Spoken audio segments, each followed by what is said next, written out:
గురువులంటే దైవంతో సమానము.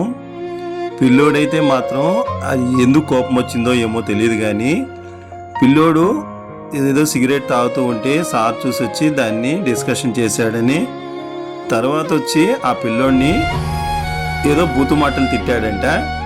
అది వాళ్ళిద్దరి మధ్యన ఏమో జరిగిందో కానీ ఈ ఒక ఇష్యూ అనేది స్కూల్ ఒక విషయం. దీన్ని బేస్ చేసుకొని ప్రతి ఒక్కరూ సోషల్ మీడియాలో లైకులు సబ్స్క్రైబర్లు కావాలని అదే పనిగా కట్టకట్టుకొని దీన్ని ప్రచారం చేస్తూ ఉన్నారు. ఈ ప్రచారం అనేది మాత్రం ఆపుకోవాలి.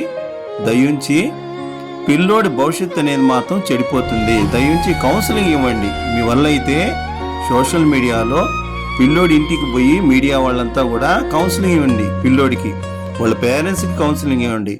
10th క్లాస్ చదివే పిల్లోడికి ఈ విధంగా సోషల్ మీడియాలో వైరల్ చేయడం అనేది మాత్రం చాలా తప్పు.